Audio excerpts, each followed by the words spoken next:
Welcome, everybody, to the Existentialist Society and the Philosophers Bazaar in Melbourne, Australia.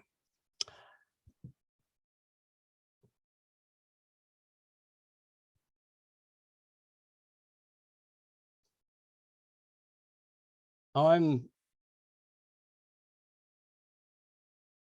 David Miller. I'm the secretary of the Existentialist Society, and today's speaker, Akiva Quinn, is the co-coordinator of the Philosophers Bazaar. And Akiva's topic today is Simone de Beauvoir and the ethics of ambiguity. Akiva.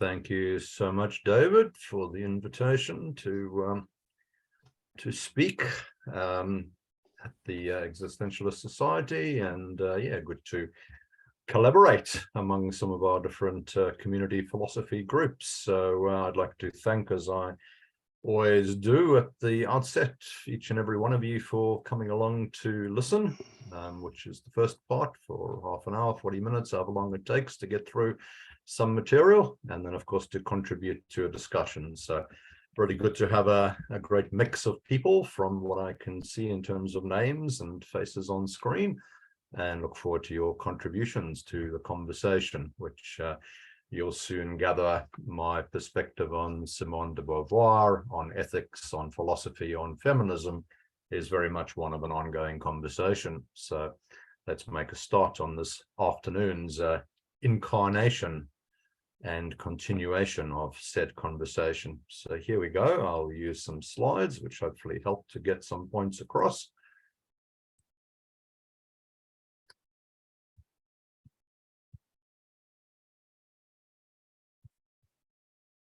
I will take it that everyone can see Simone de Beauvoir on the screen and any other faces you want to see along with hers. So thanks again, David, for the invitation, and thanks everybody for attending today's discussion at the Existentialist Society in Melbourne. Probably a few things I'd like to sort of emphasize at the outset in terms of Beauvoir's thought. Certainly my approach to her, she's been well recognized since her landmark work, of the second sex in the late 1940s, published in French in 1949, as an absolutely crucial landmark contributor to feminism. And in recent decades, certainly her role as a philosopher of note and her contributions to philosophy broadly are very well recognized, and so they should be. In terms of the text, which we are going to mostly focus on, that was published actually prior to the second sex. So the Ethics of Ambiguity dates from 1947, again in the French, and then translated. And it provides, as we will go through in 10 minutes or so, an introduction to existentialism, which is very helpful, I think, and also talks about how we ground an ethics based on what I'll explain shortly is the notion of ambiguity in terms of how we constituted as human beings. In a way, the second sex then takes some of the abstract arguments from the ethics of ambiguity and makes them particularly concrete in terms of how women were then and are today, in many cases, regarded as the other, as is famously known from de Beauvoir's work in Society. So who is de Beauvoir? She's a woman philosopher. That's kind of a self-description, and also some of the contemporary commentators are saying that's significant. So naming the gender. Of course, Beauvoir, as we'll cover shortly, is quite focused on a central question: what is a woman?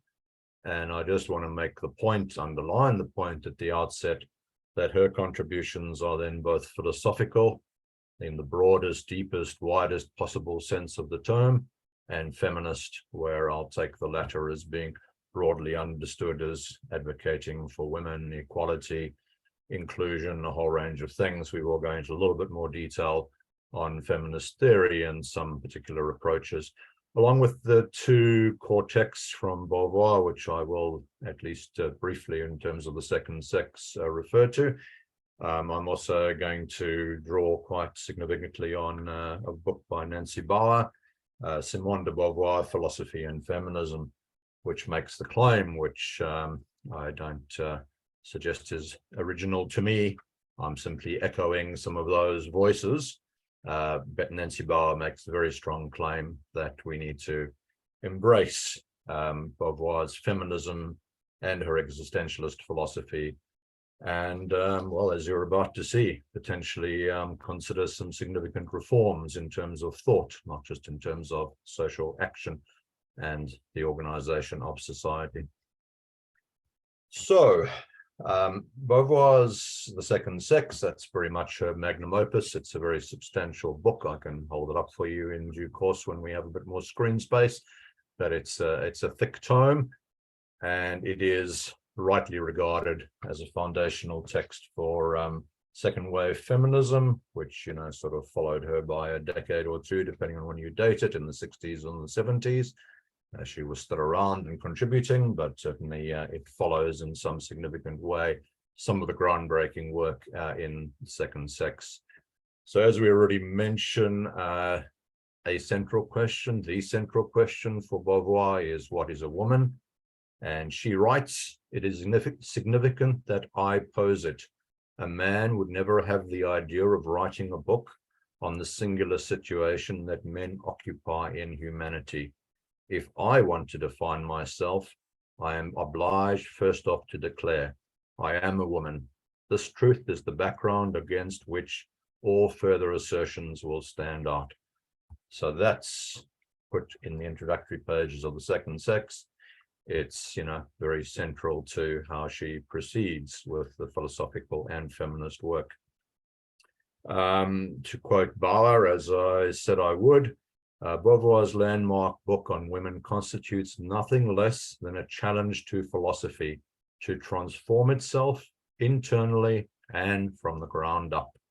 So it is a challenge to philosophy, one that I would suggest has been embraced, but hasn't been fully achieved either, because much of philosophy arguably has not directly responded to that challenge, although some areas of philosophy arguably have, and social theory, I think, has done quite well in responding to that challenge, but maybe some core parts of philosophy, including epistemology and social theory, haven't always kept up or made the changes needed.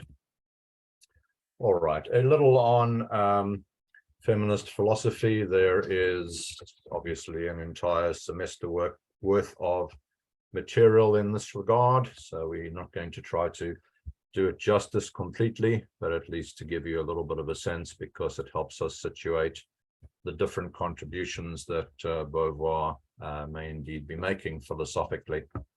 So one of the options, this is mostly from Nancy Bauer, one of the options is applied feminist philosophy, which is effectively taking existing philosophical ideas and fortifying feminist stances, so promoting equality, inclusion, and so on.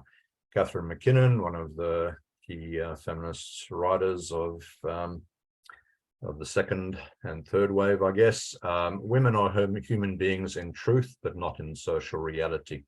So that's a way of pitching the metaphysical, saying there is no separation or difference or, you know, second class status for either gender in terms of truth, in terms of the philosophical claims, but in social reality, there is not the full acceptance in some contexts of women as full human beings with obviously full human rights. Women's rights are simply human rights, I think, pretty self-evident to most of us.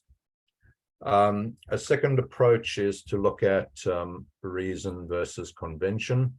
So look at effectively what the dictates of reason are, and look at corrections to sexism based on, as Martha Nussbaum is going to say here, an appeal to reason and objectivity, which amounts to a request that the observer refuse to be intimidated by habit and should look for cogent arguments based on evidence that has been carefully sifted for bias.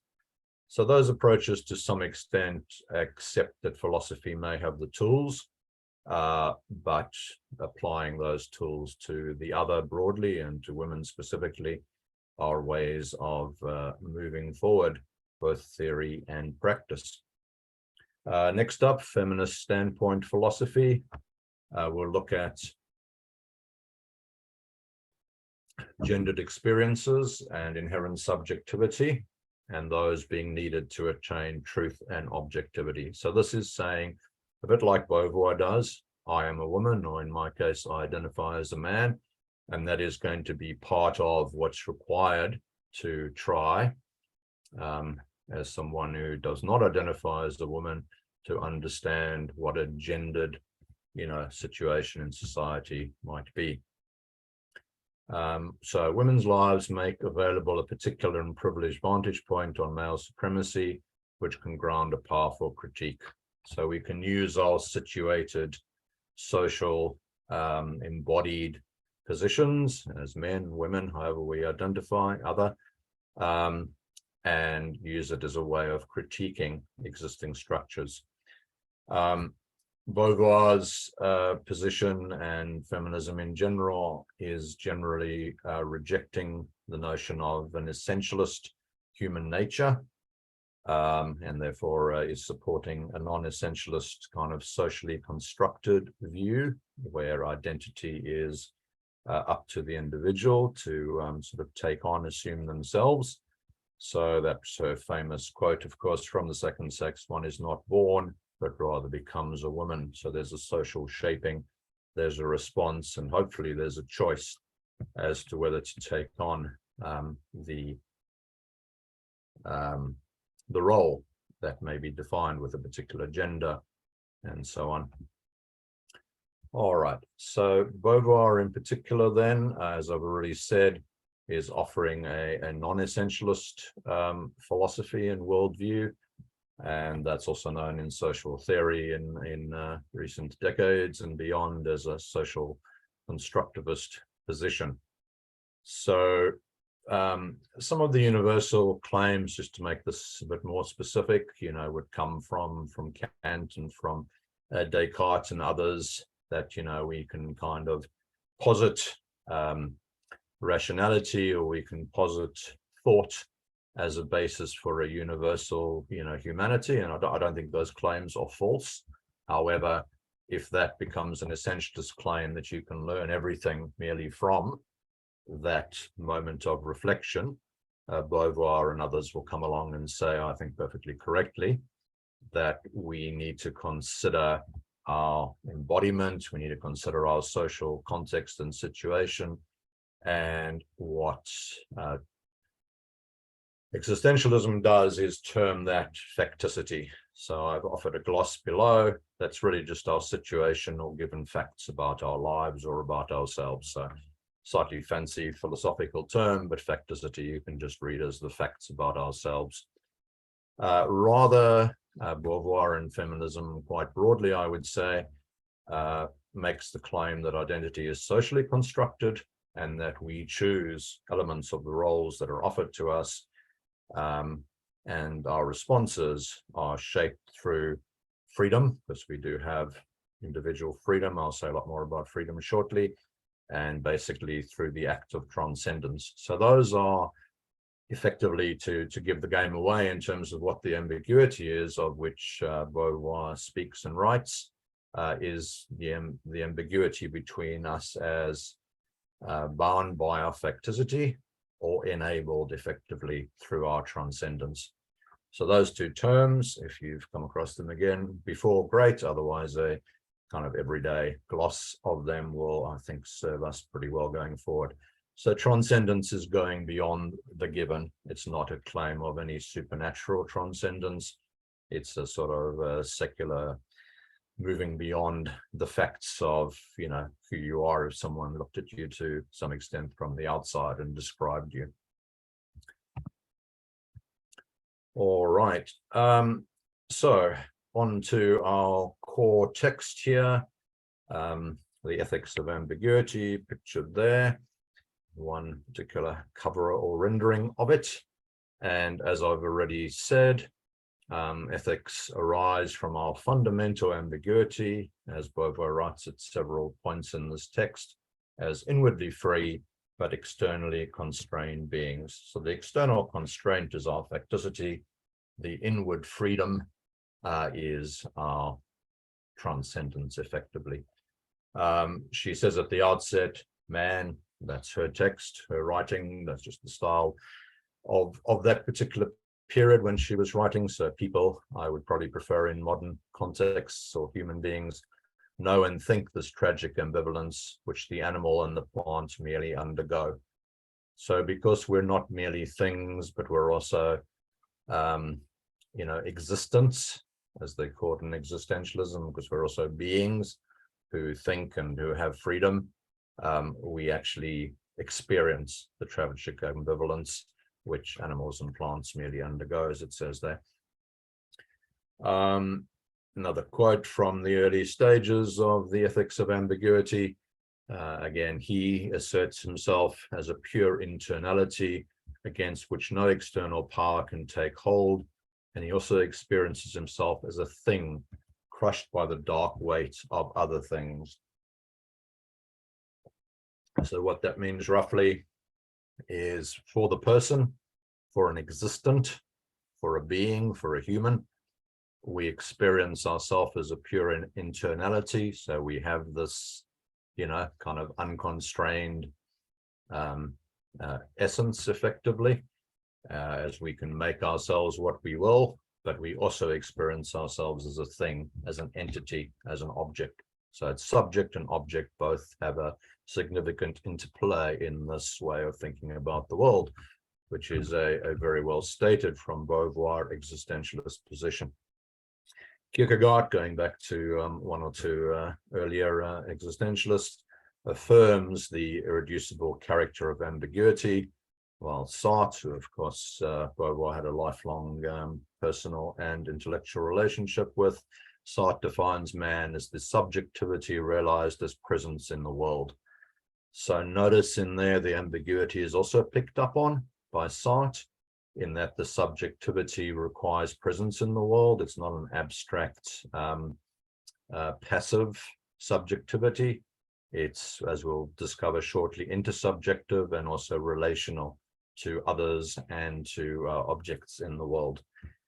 Interesting notion from Descartes, that freedom of man is infinite, but his power is limited. So without, you know, in any way suggesting that Descartes was part of the same movement of existentialism, interesting that the observation from a, you know, a clear rationalist thinker actually allowed for, in a sense, the same insight. So freedom discloses being in acts of surpassing. So we basically move from what we are, which is infinite in terms of our freedom, to what we can realize in the world, which is in some regards limited. So the tension, the ambiguity is between those two, the subjective and objective or external constraints. All right, we're getting into the core of how this then determines an ethic that we can discuss this afternoon or tonight, depending on what time zone you're in. Some core development of the arguments in the ethics of ambiguity. Ethics and evil will, so the opposite of a positive will, both exist. So given that there is something which is moral and there is an ethical position, and given that it's possible to act amorally or in fact immorally, we must, says Sartre, says Beauvoir, say all the existentialists that we're discussing here, as far as I'm aware, we must will ourselves free. to embrace our inherent ambiguity between existence and nothingness, to choose being in the world. Okay, so if you're pretty familiar with existentialism, this will be entirely clear to you. If not, a quick gloss is we need to basically understand that we potentially can only exist by negating being. That's getting a little bit technical, and there's some being and nothingness from Sartre in there.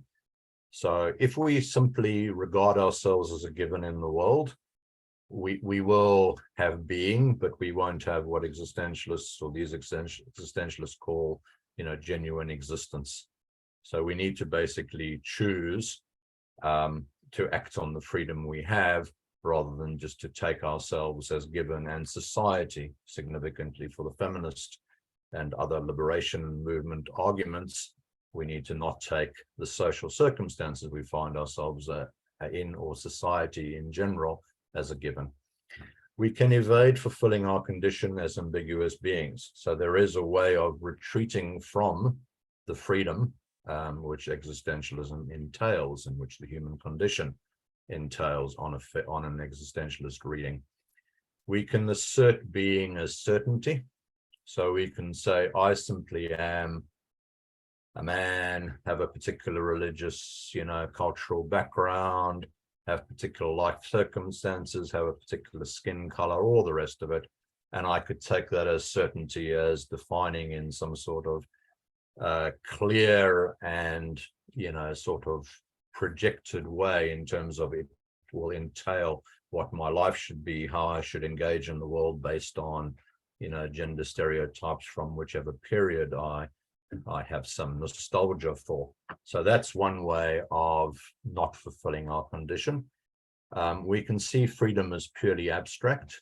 So we can not actually act on our freedom. We can say, theoretically, metaphysically, I have freedom, but I don't actually have any interest in acting on that in the world. So it doesn't become a moral freedom because it isn't active.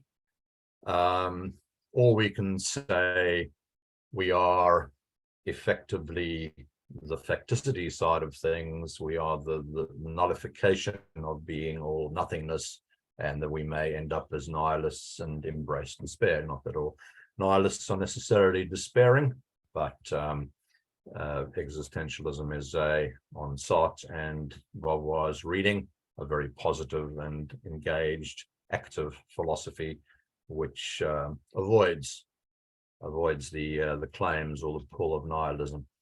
So in summary, I think of what ethics is according to Beauvoir. It's the triumph of freedom over facticity. So we had the distinction previously between transcendence and facticity. So read here, freedom as equivalent to transcending the given of yourself, of your situation, and ethics is the triumph of that over facticity, over the facts, over the given, over the supposedly predetermined and certain, fate that awaits us as a fill in the blanks, however you identify. Again, ways to avoid the condition of our ambiguity and not take an ethical position. Subman, who she describes, avoids existential freedom, but cannot, despite seeking to avoid the existential freedom, avoid being a presence in the world. We're all things or objects in the world, so we can't help but maintaining this presence on the plane of bare facticity if we are ignoring the moral freedom and the existential freedom that's available to us, and that's part of our condition. Another example is the serious man, who accepts that the life path and morality are fixed for that individual, or simply given by society. And through this dishonesty, that individual, the serious man, is obliged ceaselessly to renew the denial of his freedom. Again, Beauvoir just chooses those gendered pronouns, so you can modify them for the modern ear, which they certainly need to be read as applying to everyone, because that's who she's targeting. Okay, a couple more thoughts before we open up to discussion. So existentialist ethics, that's Beauvoir and Sartre, of course, in relationship, lots of conversations. Existentialist ethics has to do with freedom, as opposed to just accepting or being kind of disillusioned by one's existence, accepting the freedom and engaging the freedom, and also has a lot to do with being with others or being for others. So a couple of ideas from Sartre and then from Beauvoir as well. There's the notions, there's the universal notions such as humankind. In Sartre's writing, I think it was mankind, but I've slightly modernized that. Humankind, history, the universe, and so on are separate from us as individual beings or existence. But we want to argue, and this is what Beauvoir does with Sartre's, kind of writing, these synthetic wholes. So these are basically aggregates of, people, humanity, the universe, history, do not preclude relationships. Rather, society exists only by means of the existence of political individuals. So my background, which I didn't particularly share with you at the outset, is philosophy and social sciences. And in sociology, for example, is the main social science I've spent some years studying. It's pretty much core to the field and its, analytical, intellectual approach that society is constructed by individuals. It's not a given. And therefore, the universal notions, the synthetic wholes, are stand-ins, and we don't actually have society without the role of particular individuals, which, moving that thought on to ethics, means we don't have ethics other than through the thinking, responses, and careful evaluations of situated individuals. So we're always men, women, other, this type of person, that type of person in a particular ethical situation. We may still want to, and I would be inclined to want to make universal claims, but we do need to be situated and we need to accept all the different standpoints. We spoke earlier about feminist standpoint. There are obviously a number of different standpoints in terms of, different ethnic groups and different, ages, abilities, the whole gamut of social, variation. So she goes on to say the individual is defined only by his or her relationship to the world and to other individuals. He or she exists only by transcending themselves, and this freedom can only be achieved through the freedom of others. So this is the relational aspects of freedom. Our freedom depends on the freedom of others. I guess it's a kind of cooperative worldview. You could, if you wish to, in discussion, say, well, that worldview is not one that you endorse, or it's not, it's not a reality. And that would be an interesting point of discussion, I think, regarding, those assertions. Again, there are ways of opting out of freedom, fully embraced and being with others.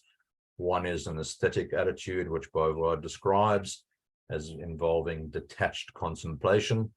So the Romans, the Greeks, with their arts, with the beauty which we inherit from, Plato in terms of, thought, that's all just wonderful, and we don't have to basically act or be engaged in the world, so we can effectively deny our freedom through that detached contemplation.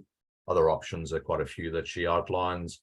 Nihilism, or another example, maniacal passion, fail to understand the meaning of freedom as allowing for moral choice. So if one simply says it's all meaningless and denies the impact of action, then to her that's a move like Sartre, you would refer to it as, bad faith, because it doesn't acknowledge and act on the reality of our condition, which is ambiguous, fundamental ambiguity once again. All right. Two more slides. If you're still following along, that's great. If you've got the general gist, that's okay too. So this notion, once again, of the fundamental ambiguity of the human condition will always open up to people the possibility of opposing choices, the flight from the anguish of freedom. So these are some of the choices which she's not going to endorse as, as useful or moral ones, to run away basically from the anguish of freedom.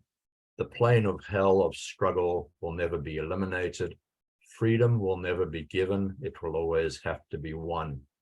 So freedom has a metaphysical element, which isn't my main topic of discussion, but if you want to ask questions about that or offer your own comments on the existence of metaphysical freedom, I take it as effectively unproblematic. What's being discussed here is an existential freedom or a moral freedom. So that freedom will never be given. It will always have to be won. You have to act.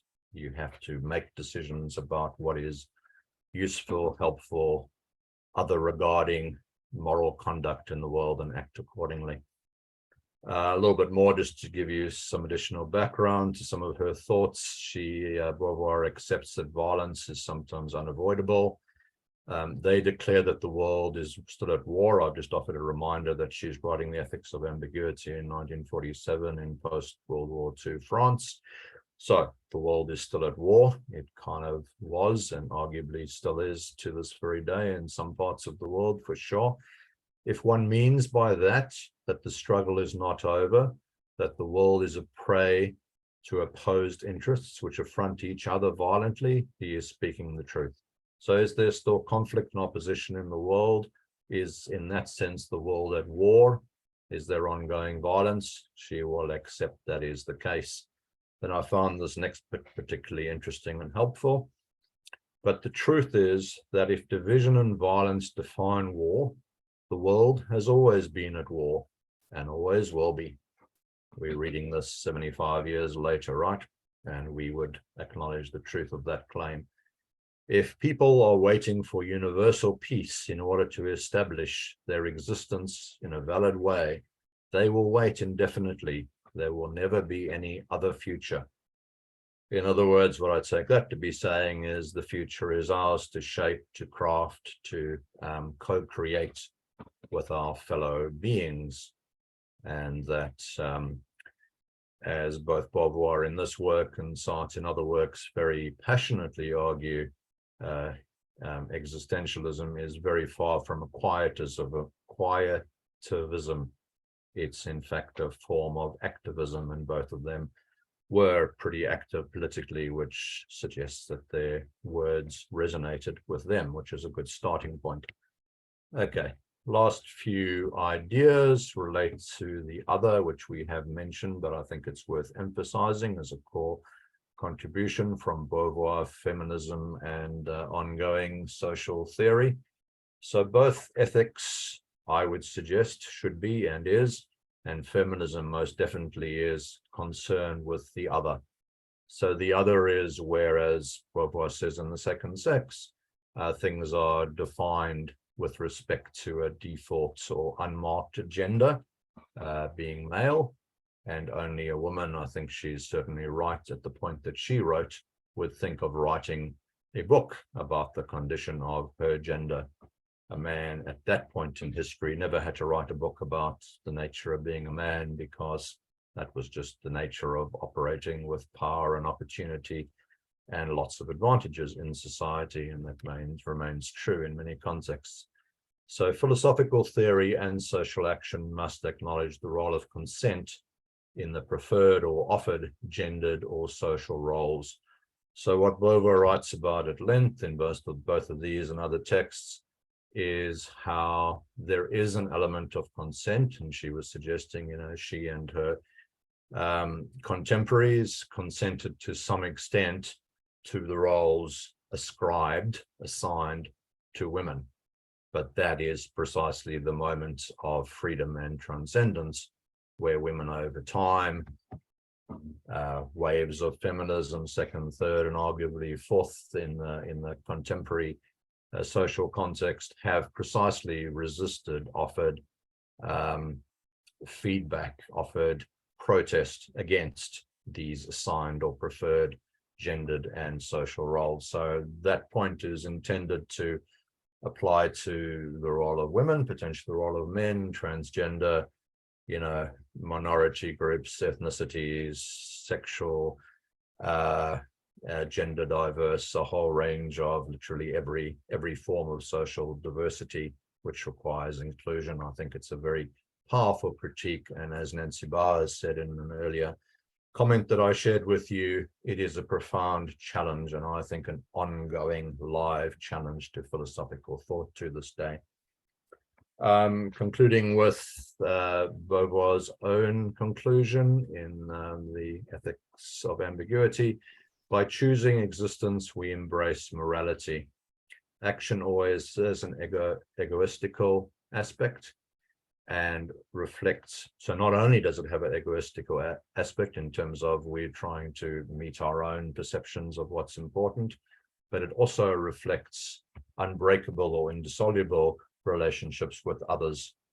So by acting in the world and acting morally, we're not only following our own needs as thinking beings, but we're also reflecting and working based on relationships with others. To will oneself free, Beauvoir writes, is also to will others free. This will not be an abstract formula. It points out to each person concrete action to be achieved. So it's not a set of abstract formulations. It is a series of principles and defines concrete action which needs to be taken because of what morality dictates. And to address the concern that we would then know all the answers based on an ethics of ambiguity or based on existentialist ethic, Beauvoir makes it clear ethics does not furnish recipes any more than does science or art. One can merely propose methods, and that method, hopefully from this outline, is reasonably clear, is one of introspection, reflection, and consideration of how we give effect to agency in the world, and basically look to promote not only our own freedom, but importantly and in a strongly correlated manner, the freedom of others. So Mahsa Amini, you'll be pretty familiar with, I'm sure, as a young woman who was dealt with by Iran's morality police and died in suspicious circumstances in hospital shortly after that. And this is the FIFA 22 currently in progress World Cup, as you would know, of football or soccer, depending on how you refer to it. And women, life, freedom, some of those protests, some of that freedom of speech is still possible, apparently, at that contest. And it shows, I think, how central these struggles are and the fact that they're ongoing.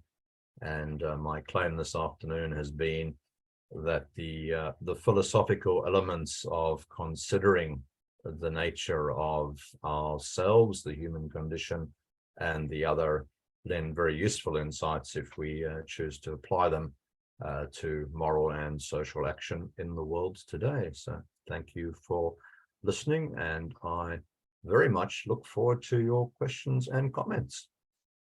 Well, thank you, Akiva Quinn, for addressing the Existentialist Society on Simone de Beauvoir and the ethics of ambiguity.